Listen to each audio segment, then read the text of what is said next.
comment tu peux en arriver C'est bien de reposer la question plusieurs fois, les mêmes, parce que je pars sur un truc. Ouais, non, mais ça, il n'y a pas de souci là-dessus. Je vois ce que certaines personnes, c'est comme ça, parce que à mon avis, tu as le cerveau en arborescence, c'est-à-dire que ça part dans tous les sens et tout, ça n'y a pas de problème. Ouais, il y a beaucoup de trucs que je referais différemment, c'est clair. Ouais. Mais non, tu sais, pour en revenir à ce que tu penses dans 2020, c'est ça, que ça risque un peu de changer Avril 2022, c'est prévu que ce soit là, mais ça peut être avant. C'est-à-dire, c'est prévu. Ça viendrait d'où Bah, l'info, c'est quoi l'idée L'info, c'est les. Comment on les appelle les. Après, on doit laisser, mais de mon point de vue, c'est vrai. C'est les. Comment on les appelle ces gens-là? Parce que j'ai vu des ovnis en 2003, depuis, du coup, je m'intéresse beaucoup au sujet. Ah ouais? Hélas, oui. Bon, ça sert à rien, je vous rassure, ne perdez pas votre temps, vous étudiez. C'est bien fait pour qu'on n'ait pas à le savoir, de toute façon. On n'a pas à être influencé par ça. De nous-mêmes, on doit atteindre le niveau de souveraineté, non, le niveau de fédéralisme. Il y a le mondialisme qui est naturel et la mondialisation. Le mondialisme, c'est un truc où ça nous maintient en esclavage. L'autre facette de la médaille, c'est que naturellement, il y a de moins en moins de frontières, avec Internet, tout ça, les informations circulent et on se rend compte qu'humainement, on a besoin des mêmes choses et du coup, il y a aussi le côté positif qui fait qu'on aura plus besoin, si on échange bien, le bon sens populaire fait qu'il n'y aura plus besoin de s'esclavagiser, de bosser autant même, et de polluer autant. Donc ça, c'est le côté positif. Mais bon, c'est un vaste sujet. Non, mais du coup, ça devient d'où alors Alors oui, cette info, elle vient de les Humains, les Humites, voilà. D'accord, et ça, tu peux nous en parler un peu plus? J'éviterais de parler de choses extraterrestres. Déjà, rien que le mot, les gens vont ricaner, c'est hop, ils vont zapper, enfin c'est une catastrophe. Les gens sont même hostiles à l'idée. C'est une histoire de jeunesse de cerveau. C'est la vieillesse du cerveau qui fait que ça se cristallise et ils sont fermés au sujet. Mais... D'accord. Voilà, je dis ça comme ça, de toute façon, qu'est-ce que ça peut faire? Ça va arriver ou pas, qu'importe. D'accord. En tout cas, il faut se dépêcher, c'est tout ce que je dis. Faut stresser. faut se donner les coups de pied au cul. Ouais. Pour aller dans le sens. C'est triste, hein. Moi je suis bien, mais en fait pas tant que ça. Je suis angoissé à l'idée de tous ces gens qui seront pris au dépourvu depuis le début. Hein. De toute façon, écologiquement ça marche pas. Et la ville, forcément, c'est un truc préhistorique, ça peut pas durer dans le temps, donc c'est la préhistoire. L'histoire qui va se croûter, donc ça va recommencer. Donc si c'est pas durable, ça va se croûter, donc c'est préhistorique. Après, tu sais, il y a plein de médias. Hein. Enfin, moi, quand je regarde Murat TV ou d'autres trucs où YouTube suffit. Ils parlent de ce genre de choses. Ouais, beaucoup de gens. Oui, mais les gens ouverts. C'est vrai que ça se soigne de partout le sujet. Hein. Il y a des gens qui ricanent parce qu'ils connaissent rien, mais c'est facile, c'est normal. L'inconnu fait peur, donc c'est normal. C'est un réflexe normal. Donc. Et ouais, bah donc du coup, si c'était à refaire alors. De mon point de vue, bonne question. Voilà, je serais parti. Le terrassement, je répète. Terrassement. Ouais, c'est ça. Ouais. J'aurais fait plus du canard pondeur plutôt que de la poule. J'aurais fait le cochon, j'aurais plus fait de la chevronnette que du porc et plus du poisson que du cochon. Ouais. J'aurais peut-être persisté, j'aurais dû peut-être plus persister dans les insectes, même s'il n'y a pas d'hormones qu'on trouve dans les animaux. C'est peut-être très intéressant parce qu'il faut, avec 10 kg de nourriture, tu fais 9 kg d'insectes. Le rapport à chaque fois est intéressant. D'accord. Ouais. Le cochon, il faut 300 kg de céréales pour faire 100 kg de bon porc. Ratio, quoi. Ouais. C'est ça, alors que le poisson, c'est un rendement de dingue. Hein, certains avec tiens, j'ai les chiffres là. Alors, avec le tilapia, le meilleur, c'est tilapia, avec voilà, 10 kg de... Il faut, c'est quoi ça? 1 kW consommé par kilo de poisson. Super intensif, ouais, c'est ça. Donc, ça, c'est une autre espèce. Tilapia, voilà. Alors là, c'est avec. La quantité de bouffe pour produire 1 kg de poisson, quoi, c'est ça? Ouais, le rendement est dingue. Voilà. 1,8 kg de nourriture fait 1 kg de poisson. D'accord. Et ça te paraît? C'est correct, c'est bien? Ah bah oui, c'est très bien par rapport à un cochon. Ouais, bah. L'insecte est encore mieux. D'accord.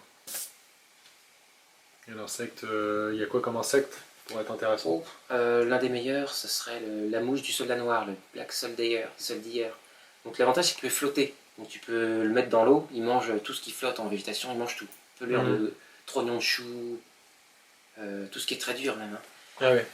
Melon, il bouffe ça, et dès qu'il est mûr, parfait, grassouillé au top de sa taux de calcium et de graisse, il faut lui donner l'occasion de monter dans un petit truc sec qui monte automatiquement, et il tombe, il se stocke dans un endroit sec, t'es juste à ramasser et le manger, c'est le plus riche.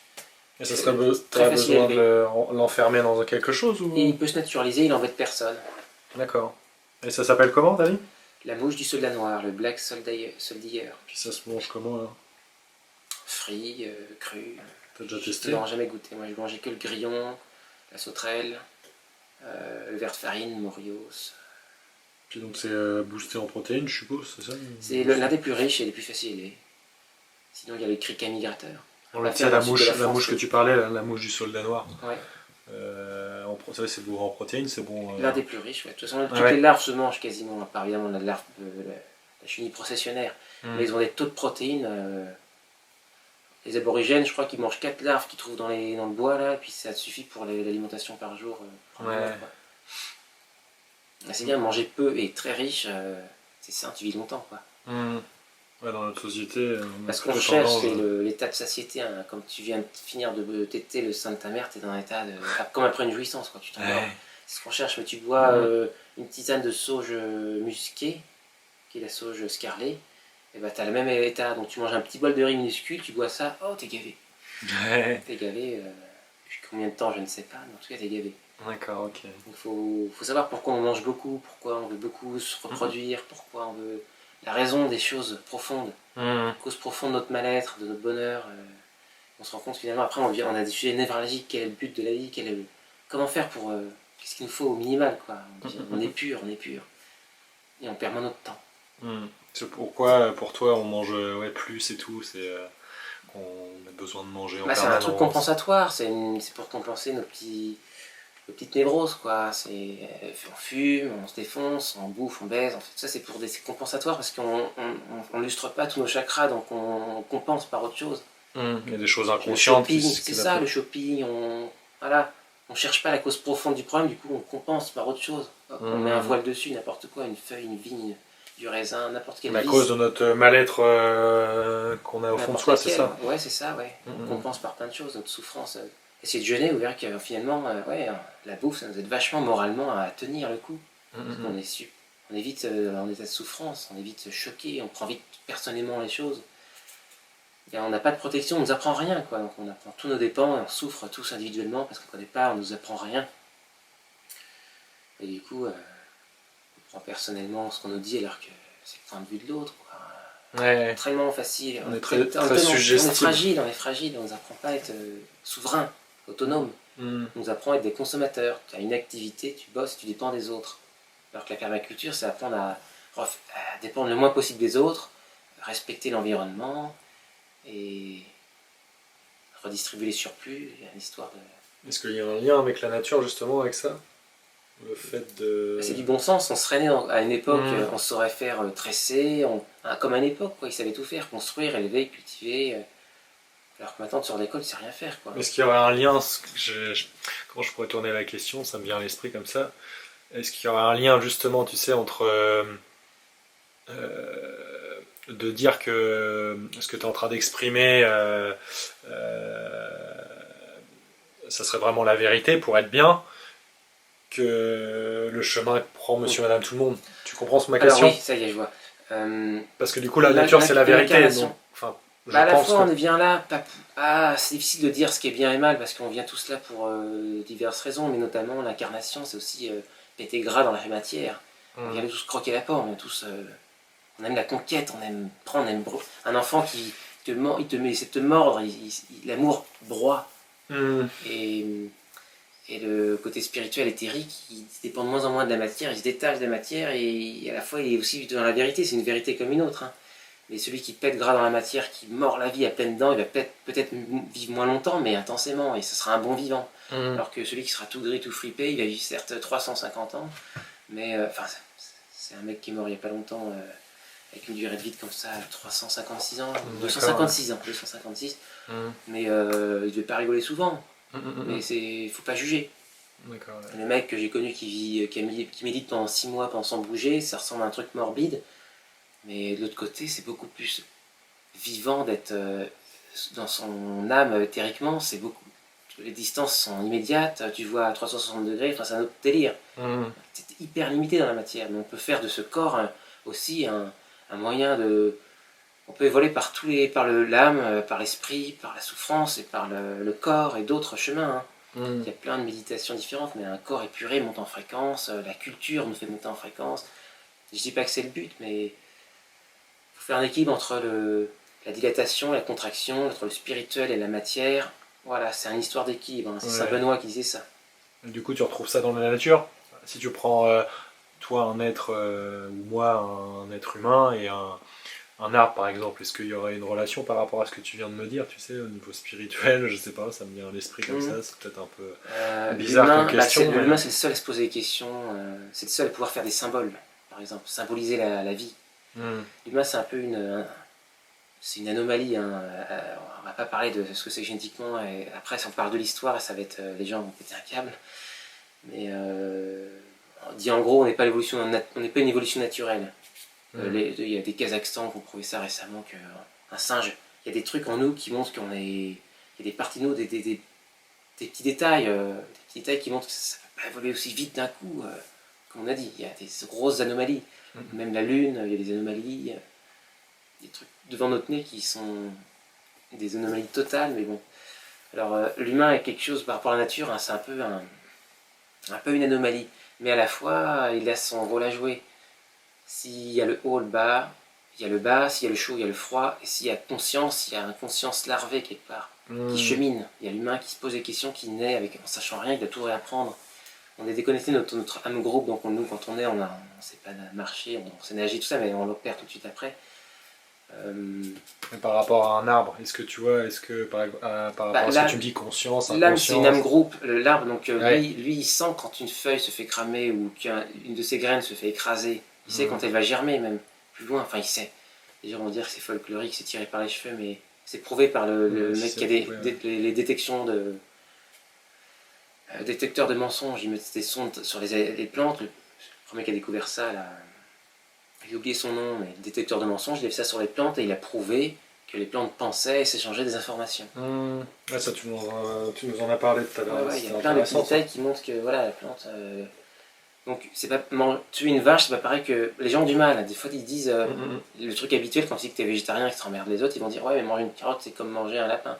Ouais, c'est vrai, c'est vrai. Alors que non, c'est pas du tout le même règne et la même âme. La carotte, c'est une âme groupe, t'as affaire à un déva spécifique, très l'ensemble. C'est par la graine qui se multiplie, alors que la peine individuelle, mais le lapin non plus. C'est un vaste sujet, on peut individualiser les animaux, c'est sain pour leur. Nous, on est extrêmement individualisés, on n'est pas comme l'aborigène, quoi. Donc, à un moment, ça évolue tout ça. Et sur le long terme, ça respecte l'environnement, sinon ça s'autodétruit. Forcément, on est obligé de s'inscrire dans quelque chose de durable, sinon ça va être terrible. On va souffrir, une majorité souffrira toujours. Ils veulent réduire l'humanité à 500 millions ou 200 millions, je sais plus, mais c'est des projets, ça c'est le mondialisme. Ils ont des projets comme ça, avec des puces, des machins, des Internet intégré, mais tu réfléchis 2 secondes, tu te dis, oui, c'est marrant d'avoir Internet intégré, mais si tu l'enlèves, hop, ça va t'atrophier tes capacités si tu l'enlèves. Donc tu vis avec des béquilles, si tu enlèves tes béquilles, tu as des jambes toutes fragiles. C'est bien beau d'être surhumain, mais si on te l'enlève, t'es nul, quoi. Donc si tu dépends d'une industrie, des bellators et des orators, tu es encore plus esclave, on t'enlève encore plus... c'est terrible, mais les gens se rendent pas compte. Les orateurs, les bellators, ça devient d'où ça t'as lu ça dans un bouquin Plusieurs théoriciens là-dessus, c'est un russe à la base, mais il y en a d'autres. Le héros, le guerrier et le prêtre. On a tout ça en nous. Donc le héros, ça va être le pauvre qui va réussir à donner, quoi, à faire une entreprise quelque part, comment dire, non, pas ça. Il va réussir à aider les autres et lui-même quelque part. Le bellator, c'est un guerrier conquérant qui va créer des machines, genre, qui va créer des industries. Des gens qui bossent dedans, des enfants qui bossent dedans parce qu'ils ne sont pas assez cultivés pour fabriquer une organisation comme ça. Un peu la permaculture, c'est un truc de bellator presque, même si c'est du laboratoire. Parce que tu crées presque un système où tout est interrelié, où tu gagnes du temps et où finalement les gens finissent par ramasser à ta place parce que tu ne peux pas tout ramasser à un moment. Un arbre, un pommier produit parfois 2 tonnes suivant les variétés. C'est 2 tonnes alors que tu as 10 arbres, ça fait une chier de tonnes de pommes. Donc c'est les gens qui viennent chez toi, il faut arriver intégrer les humains, bon, enfin, plus facile à dire qu'à faire. Hein. Et sur le long terme, les gens viennent, c'est tes ouvriers, mais t'as pas à les payer, quoi. Ils bossent parce qu'ils ont besoin des fruits, et puis si tu veux qu'ils viennent toute l'année pour profiter de leur travail, tu t'arranges pour qu'ils viennent et qu'il y ait tout le temps quelque chose à ramasser. Donc ils ramassent en échange, ils transforment une partie, ils le déshydratent, ils le font mélanger dans du sucre.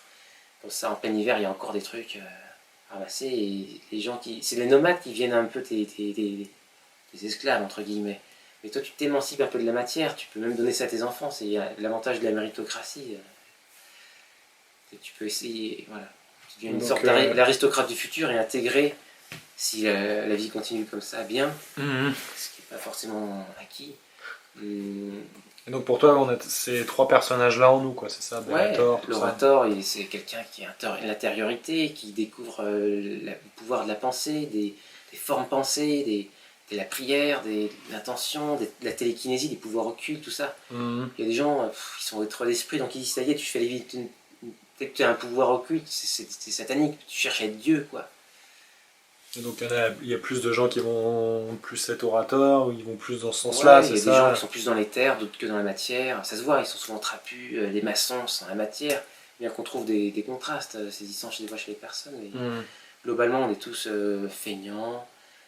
Donc ça, tu peux le voir sur le physique, alors, du coup, il y a aussi ça. Ouais, souvent, ouais, ça marque le physique. D'accord. Comme moi qui serais un peu plus trapu, je serais plus dans la matière, quoi, c'est ça. Ouais, t'as des gros membres quand même, les jambes, les mains, c'est dans la matière, mais à la fois t'es grand, avec une tête plus petite par rapport au corps, donc t'es un équilibre entre quand même, t'es quand même très dans le mental, enfin en théorie, hein, ce que je dis que je ne connais pas, mais l'utopie et à la fois la matière, c'est vrai que t'es... Pardon, je vais pas juger, je te connais pas assez. Bah non, mais vas-y, dis. Pas le prendre personnellement, mais... Ah bah non, je suis pas dans ce genre de fonctionnement. Ça semble assez équilibré. Mais les grands ont du mal à se baisser pour faire... C'est pas, tu tombes de haut. Donc plus dans la matière, ça serait plus quelqu'un qui serait plus manuel aussi, c'est ça, quelqu'un qui... Manuel, mais à la fois, pas désherber les carottes, quoi. C'est trop bas. T'es fait pour avoir les carottes à ta taille, quoi. Les grandes tailles, ou alors faut refaire le lilliputien blanc, quoi. On a perdu. C'est bien de s'entourer de contrastes, même les plantes, les légumes, les enracinements et même les tailles humaines. On est censé grandir, mais à une époque, il y avait une génétique d'humain parfaitement pas comme un nain difforme, mais parfaitement bien structuré, mais tout petit, et c'est pratique, extrêmement pratique. Et toi qui te connais justement, toi tu rentrais plus dans quelle définition alors? Moi, sur quoi? Bah comme tu disais par rapport à moi qui est plus trapu, machin. Moi je suis petit, donc c'est pratique pour faire des trucs proches de la terre, ouais. D'accord, ouais. Être grand, ça a des avantages, des gros désavantages aussi. Hein. Comme quoi par exemple? Bah, désherber les pommes de terre, ouais, c'est ce que tu disais tout ça, tout proche du sol, quoi. Plus facile pour cueillir. Voilà, un enfant, quand t'as pas la même notion de gravité, une fourmi, tu la balances de la tour Eiffel, elle s'écrase pas au sol. Dès que t'es grand, tu tombes de haut, quoi. Tu manges moins, par contre, quand t'es petit. Mais ta gravité est différente. Quand t'es petit, tu t'essouffles moins, tu joues pendant des heures à te bagarrer. Alors dès que t'es grand, t'as des gros membres lourds, tu t'essouffles vite, mais par contre, t'as d'autres capacités, quoi. D'endurance et de... T'es grand, tu fais des pas plus lourds, t'avances plus vite, quoi. Donc après, ça peut être, cette connaissance-là peut être aussi alliée à ta vie de tous les jours, du coup. Bah, la nature te montre ce qui est bon, quoi, en fait. Les contrastes, on voit comment une plante grande, elle va mieux s'associer avec une plante petite, un peu comme les ponts mycorhiziens entre les irricacées, toutes petites tapissantes, qui vont pomper l'excès de...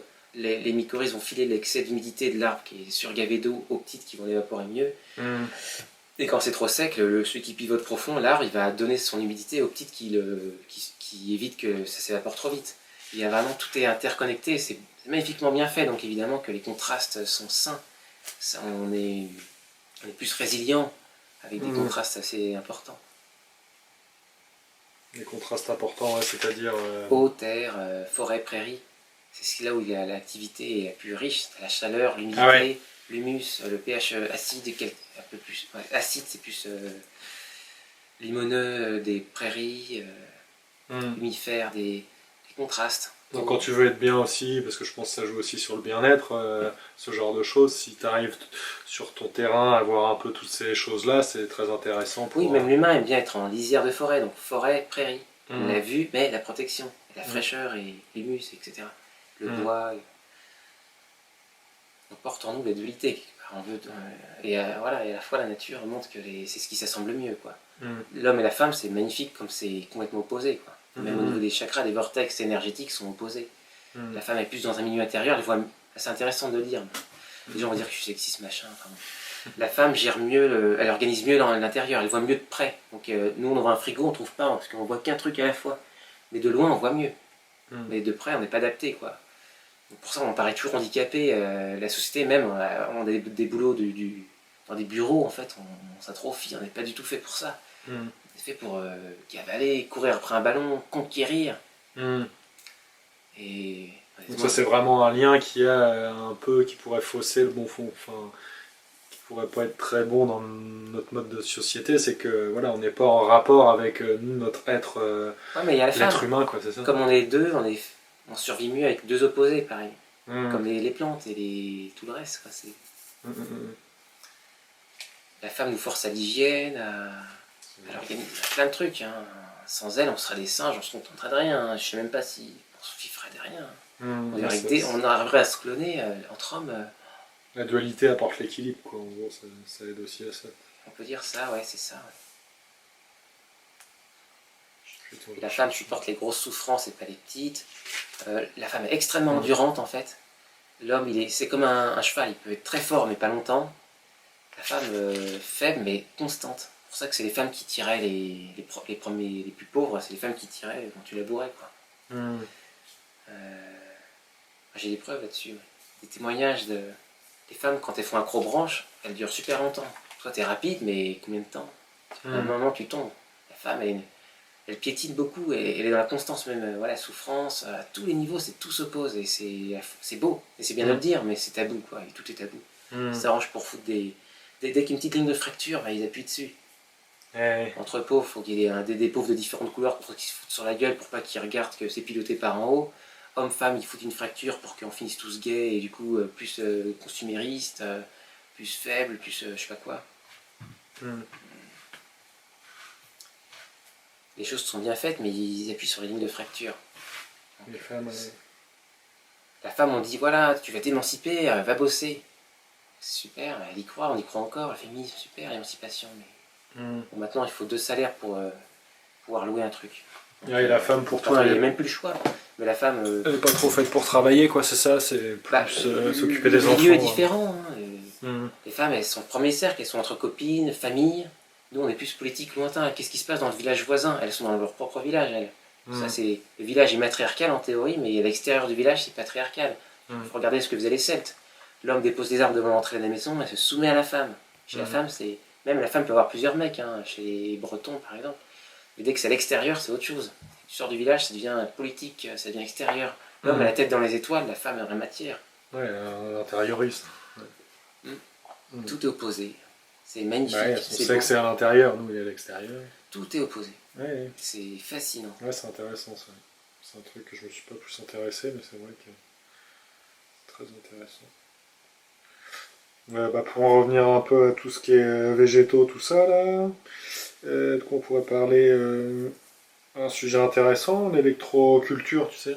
Est-ce que ça te dit d'en parler un petit peu de ça? Je peux refaire l'exposé que j'ai fait tout à l'heure. Sur les formes et tout, ça c'était intéressant. Les ondes de forme, hein, j'ai pas trop gratté dedans, mais apparemment il faut pas grand chose pour que ça ait de l'effet. Les radios de la colère, hein. Donc ça permet juste de citer des bouquins et de le lire. Mmh. Les ondes de forme, ouais, une pyramide, tu mets un bout de viande dans une pyramide en carton ou en tissu, enfin des fils quoi. Normalement il se dessèche, il pourrit pas. Tout ce qui est les radis, les pommes de terre adorent la présence d'une pyramide, mais d'autres légumes n'aiment pas. Les ondes de forme, ça génère une fréquence vibrante, tout est fréquence à un moment. Et puis là on peut dire que tout est fractal. Donc avant il y a des grandes lois qui font que tu peux découvrir des trucs comme ça. On aurait quoi comme forme aussi? Il y a le cercle aussi qui revient pas mal. La spirale, le cercle. La spirale, ouais. Donc il y a la spirale qui pulse et ou l'autre qui a explosion et implosion. Après, c'est quoi pour la définition de l'électroculture déjà? C'est quoi? Alors déjà, c'est les électrocultures, parce qu'il y a la radioculture, photoculture, les plantes réagissent à plein de choses. Les ondes, la lumière, les fréquences lumineuses, c'est énormément de choses. Les ondes de forme. La plante ne monte pas que pour la lumière. Apparemment, si tu mets une bonne antenne reliée à une bonne prise de terre, une tourbière, par du cuivre et tout, toutes les fonctions vitales cessent instantanément de fonctionner. Est-ce qu'un arbre cap, tu peux le donner une petite plante qui du coup va être une anomalie de gigantisme. Après, plus il est gros, plus il boit, il n'y a pas de secret non plus. Plus il y a de feuilles, plus ça... les accumulateurs d'orgones. Donc il y a une électricité dans l'air qui a différents noms. Enfin, une électricité, une énergie, quoi. Donc en France, on appelait ça l'orgone, éther en Allemagne, chi en Asie, Wakanda en Amérique du Nord, énergie cosmique en Amérique du Sud, prana en Inde. Chaque pays quasiment a un nom pour ça. Et quand on gratte bien, il y a bien quelque chose.